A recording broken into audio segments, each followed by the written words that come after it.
Noong November 27, 2017, isang umiiyak at nanginginig na ginang ang dinala ang kanyang asawa sa Apollo DRDO Hospital, isang mamahaling ospital sa kanilang lugar.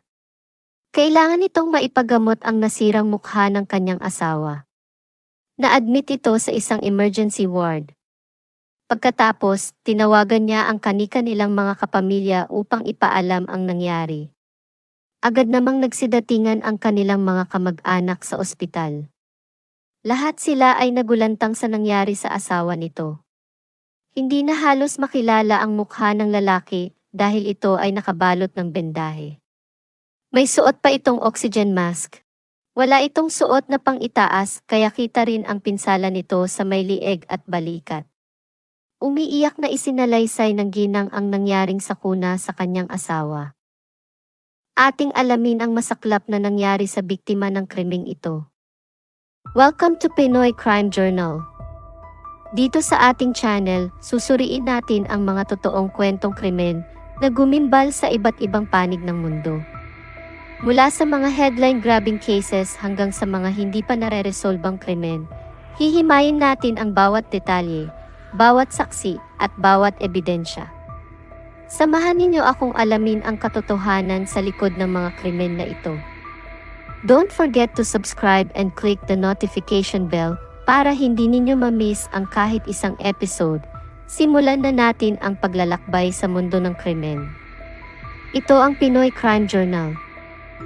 Ang Nagarkurnool ay isang bayan sa estado ng Telangana, India, na matatagpuan humigit kumulang 1,500 kilometro sa timog ng New Delhi, ang kabisera ng India. Ang bayan na ito ay nagsisilbing administratibong sentro ng distrito ng Nagarkurnool. Kilala ang Nagarkurnool sa kahalagahan nito sa kasaysayan, kabilang ang mga sinaunang templo at monumento na nagpapakita ng mayamang kultura ng rehiyon. Ito rin ay isang sentro ng mga gawaing agrikultural, kung saan maraming residente ang nakikibahagi sa pagsasaka at mga kaugnay na hanapbuhay. Ang bayan ay unti-unting umuunlad sa pamamagitan ng pagpapabuti ng infrastruktura, edukasyon, at pangkalusugan na nag-ambag sa pag-unlad nito at sa mga naninirahan dito. Sa lugar ding ito nangyari ang isang krimen na naging usap-usapan sa buong bansa. Si Swati, 27 years old, ay isang nurse na nagtatrabaho sa isang private hospital sa bayan ng Nagarkurnool sa Telangana. Ang kanyang asawa naman ay si Sudhakar Reddy, 32 years old. Sila ay kasal at may 2 anak. Si Sudhakar ay nagmamay-ari ng isang maliit na stone crushing business. Masasabing nasa middle class ang katayuan nila sa buhay, lalo na sa lugar kung saan sila nakatira. Maayos naman ang pagsasama ng mag-asawa. May sarili silang sasakyan at silang dalawa ay may maayos na hanap buhay. Kaya nagulantang na lamang ang kanilang mga kamag-anak at kapitbahay nang malaman ang nangyari kay Sudhakar. Ayon sa salaysay ni Swati, may 4 na hindi kilalang mga lalaki ang biglang pumasok sa kanilang bahay at inatake si Sudhakar. Binuhusan ng mga ito ng gasolina sa mukha ang kanyang asawa, sinunog at tumakas. Sumigaw si Swati ng malakas kaya nakatakbo palayo ang mga salarin. Dagdag pa niya, kung nagtagal pa ang mga ito ng ilang minuto ay maaaring napatay na nila ang kanyang asawa. Walang ninakaw sa kanila. Hindi masabi ni Swati kung may mga kaaway ang kanyang asawa. Wala siyang alam at ang negosyo ng kanyang asawa ay maliit lamang. Kaya imposibleng may kaugnayan ang pag-atake sa pinansyal na aspeto. Nag-aalala ang mga kapamilya ni Sudhakar dahil wala silang alam kung sino ang mga gumawa nito at ano ang kanilang motibo. Hindi naman nag-atubili ang kapatid ni Sudhakar na magbigay ng pera para sa pagpapagamot sa kapatid. Tumulong din ang kanilang mga magulang. Si Sudhakar naman ay nilapatan ng agarang lunas sa mukha nito. Ayon sa doktor na sumuri rito ay maayos na ang kalagayan ng pasyente. Kailangan lamang nitong manatili ng ilang araw sa ospital at maaari na itong ma-discharge. Si Swati ang may nais na sumailalim sa plastic surgery ang asawa dahil hindi nito kayang makita ang napinsalang mukha ng lalaki. Sumang-ayon naman ang doktor pero ang nasabing operasyon ay hindi kinakailangang gawin kaagad. Pero mapilit si Swati at nais na gawin kaagad ang operasyon. Hindi naman nagulat ang mga kapamilya sa reaksyon ni Swati. Naunawaan nila ang pinagdadaanan nito at suportado nila ang ginang lalo na sa pinansyal para sa pagpapagamot kay Sudhakar. Kahit papaano ay naging kalmado na ang kapamilya ng biktima dahil sa sinabi ng doktor. Ngunit ang kanilang pagkagalak ay panandalian lamang. Ang ina at kapatid ni Sudhakar ay nagsimulang maghinala sa pagkatao ng lalaking sinasabing si Sudhakar. Kahit pa nakabendahe ang mukha nito ay tila may kakaiba sa lalaki. Iba ang pangangatawan nito at ang tindig. Tinanong nila si Swati, ngunit sinabi ng ginang na ang lalaki ay ang asawa niyang si Sudhakar. Hindi naman kumbinsido ang mga kapamilya ng totoong si Sudhakar. Dumaan ang mga araw, nagsimulang magtanong ng mga bagay-bagay ang kapamilya ni Sudhakar sa pasyente. Hindi makasagot ang lalaki sa mga tanong nila at laging tahimik. Nang lumaon, sinusulat na lamang ang mga sagot nito. Dahil sa mga kakaibang mga kilos nito ay muling kinonsulta ng ina at kapatid ni Sudhakar ang doktor. Ayon sa doktor, ang mukha lang ng pasyente at ang ibang parte ng katawan nito ang napinsala katulad ng lieg at balikat pero hindi ito delikado. At hindi maaaring maapektuhan ang pag-iisip ng pasyente. Tuluyan namang nakumpirma ng dalawa na hindi si Sudhakar ang lalaking kasama nila sa ospital dahil sa pagtanggi nitong kumain ng mutton soup na ibinigay sa kanya ng ospital. At nalaman pa nila na ito ay hindi kumakain ng karne. Ang totoong Sudhakar ay paborito ang mutton soup. Hindi na nag-atubiling pumunta sa kapulisan ang ina at kapatid ni Sudhakar at inireport ang kanilang mga nadiskubre. Nagtaka naman ang mga pulis dahil hindi na muling nakipag-ugnayan pa si Swati tungkol sa nangyari sa asawa nito. Sinabihan pa sila na kung naging maagap ang kanilang pagreklamo ay maaaring nahuli kaagad ang mga salarin. Ngunit mas nagulat sila sa mga isiniwalat ng ina at kapatid ni Sudhakar. Sinabi ng ina nito na hindi kumain ang pasyente sa mutton soup na paborito nito. At marami pa silang isiniwalat na kakaiba sa lalaki na kasama nila sa ospital kumpara sa kapamilya nilang si Sudhakar. Naging palaisipan sa mga pulis ang mga ipinahayag nila. Paano ang kanyang mismong asawang si Swati ay hindi man lang alam ang kaibahan ng katauhan ng kanyang asawa at ng lalaki sa ospital. Dagdag pa ng ina ni Sudhakar na may kakaiba sa mga ikinikilos ng asawa ng kanilang anak. Ipinipilit ni Swati sa kanilang lahat na sila ay nagkakamali sa isiping hindi nila kapamilya ang lalaking pasyente. Ayon kay Swati, malubha ang epekto ng pag-atake sa kanyang asawa, kaya sa tingin nila ay may nagbago rito. Pinaninindigan ni Swati na ang lalaki ay ang kanyang asawang si Sudhakar. Pero silang mga kamag-anak ay siguradong hindi si Sudhakar ang nasa ospital. Malayo ang itsura nito sa totoong Sudhakar kahit pa may pinsala ito sa mukha. Nag-imbestiga ang mga pulis at nalaman nga nila ang panlilinlang ni Swati. At dahil dito, inimbitahan nila si Swati sa istasyon upang matanong ng masinsinan sa nangyari sa asawa nito. Pumunta si Swati noong December 10, halos 2 linggo matapos ang nangyaring insidente sa kanyang asawa. At katulad ng mga ipinahayag nito sa kanilang mga kamag-anak, ganun din ang ibinigay niyang impormasyon sa mga kapulisan. Ngunit iniba ng mga pulis ang estilo ng kanilang pagtatanong upang malaman ang totoong nangyari. Nang araw ding iyon, inaresto nila si Swati dahil inamin nito ang nakakagulat na krimeng ginawa.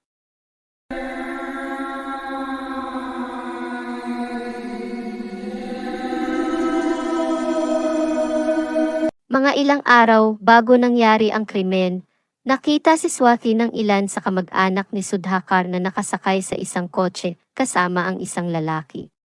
Nalaman ito ni Sudhakar at nagkaroon sila ng malaking pagtatalo. Itinanggi ni Swati ang sinabi ng mga kaanak ng asawa. Ilang araw din ang kanilang pagtatalo. Noong November 26, plinano niya ang unang krimen. Dinala muna ni Swati ang kanilang mga anak sa kanyang mga magulang at iniwan doon.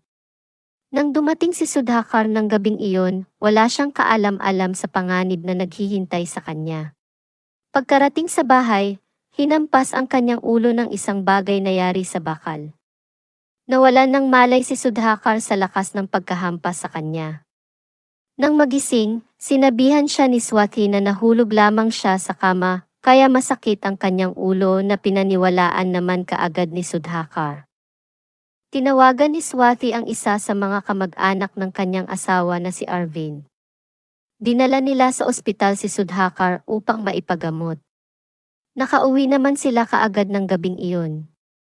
5:30 ng madaling araw noong November 27, ginising ni Swati si Arvind at pinauwi sa bahay nito.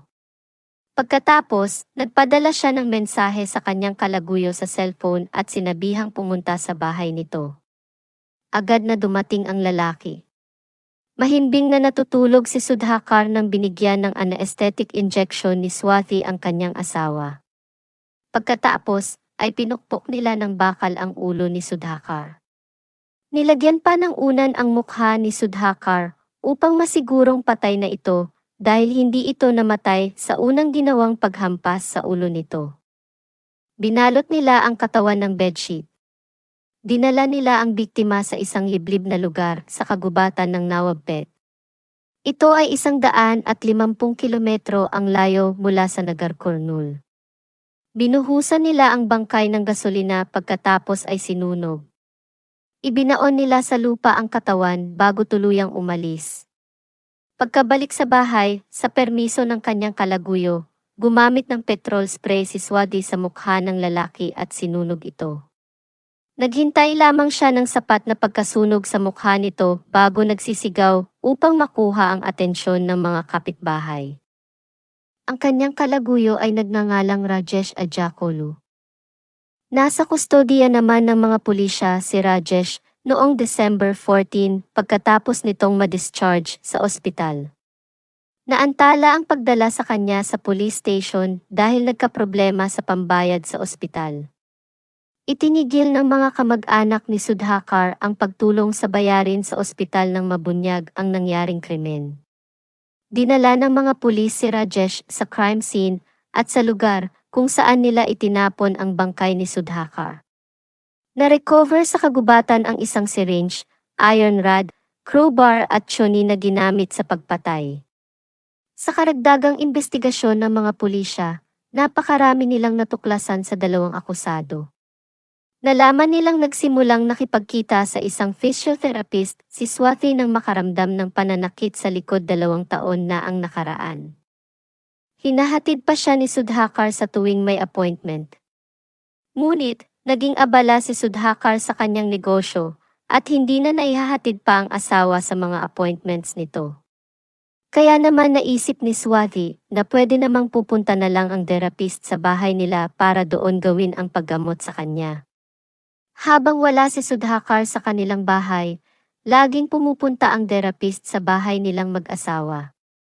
Lingid sa kaalaman ni Sudhakar, si Swati ay nagkaroon ng lihim na relasyon sa kanyang physiotherapist na si Rajesh Ajakolu. Walang masyadong impormasyon tungkol kay Rajesh maliban sa ito ay 24 years old nang magkakilala sila ni Swati. Hindi ito isang qualified physiotherapist dahil siya ay nag-drop out pagkatapos ng 1 taon. Sa kanilang pagsasamang dalawa, lagi umanong sinasabi ni Swati ang kanyang mga reklamo ng kawalan ng oras sa kanya ni Sudhakar na siya ay malungkot sa pagsasama nilang mag-asawa. At hindi nga tumagal, nagkaroon sila ng relasyon. Ayon sa akusadong si Rajesh, nais sana niyang sila ay magtahanan upang magsimula ng bagong buhay na magkasama sa ibang lugar. Ngunit tumanggi si Swati dahil ayaw nitong iwan ang mga anak at natatakot ito sa maaaring mangyari kapag nalaman ng kanyang pamilya ang kanyang ginawa. May nakakagulat naman na revelasyon si Swati kung paano niya naisip ang ginawang krimen. 3 taon na ang nakalipas, napanood ni Swati ang pelikulang Yevado. Gustong-gusto niya ito. Sa pelikulang Yevado, isang binata ang nagkaroon ng pinsala sa mukha nang tangkain siyang patayin ng isang mafia-man. Isang babaeng plastic surgeon ang nagligtas sa kanya sa pamamagitan ng pagbigay ng mukha ng kanyang yumaong anak na lalaki.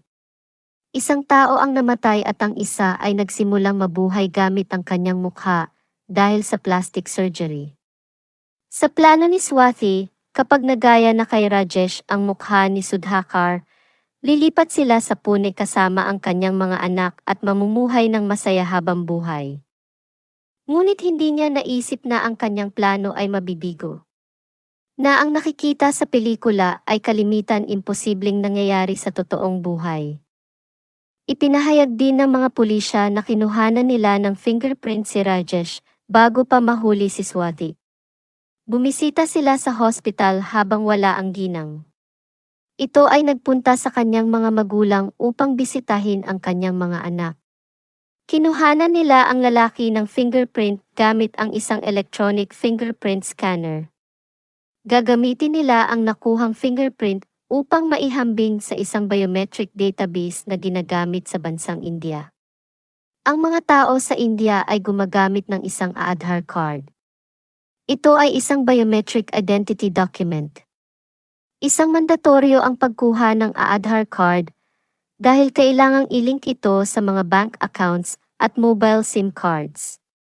Kapag nag-apply ka para sa Aadhaar, magbibigay ka ng mga fingerprints na papasok sa pinakamalaking biometric database sa buong mundo. Hindi nga nagkamali sa kanilang mga hinala ang pamilya ng totoong si Sudhakar.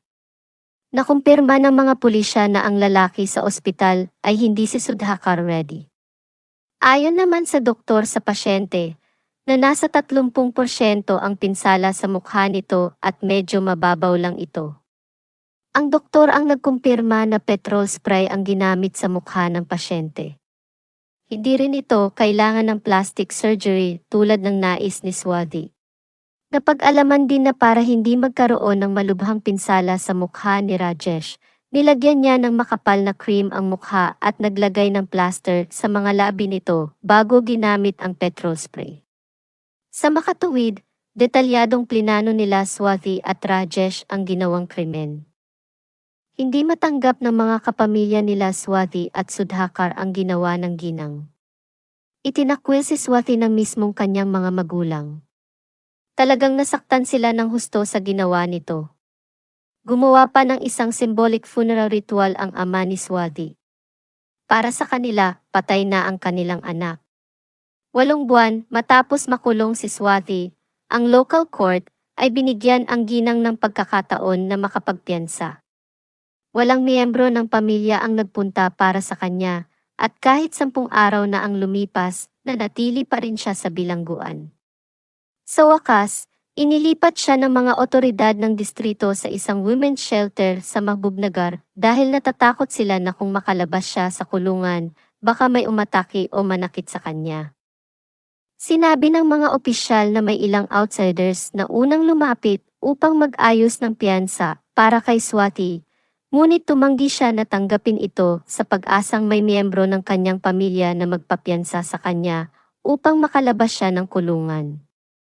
Ngunit nang hindi ito nangyari, lumapit ang State Legal Services sa korte at nakuha ang kanyang piyansa. Ngunit laking gulat niya nang malaman niyang hindi siya tinanggap kahit sa bahay ng kanyang magulang. Ang kanyang 2 batang anak ay nananatili sa kanilang mga lolo at lola sa ama. Si Rajesh, ang kanyang kasabwat sa krimen, ay nasa bilangguan pa rin. Parehong nahaharap sa pagliliti sa pagpatay ang 2 akusado sa lokal na korte. At kung mapatunayan ang kanilang kasalanan, sila ay mahaharap sa posibilidad ng 14 na taon ng pagkakabilanggo. Parehong nawasak ang mga pamilya ni Sudhakar Reddy at ni Swati at sinusubukan nilang makabawi mula sa nangyaring krimen. Ang nakakagulat pa ay ang katotohanang pinili ni Swati ang ika-7 kaarawan ng kanyang anak na si Darshit Reddy upang patayin ang kanyang asawa at sunugin ang katawan nito. Tunay ngang nakapanlulumo ang ginawa ng ginang. Walang kapatawaran ang kanyang ginawa.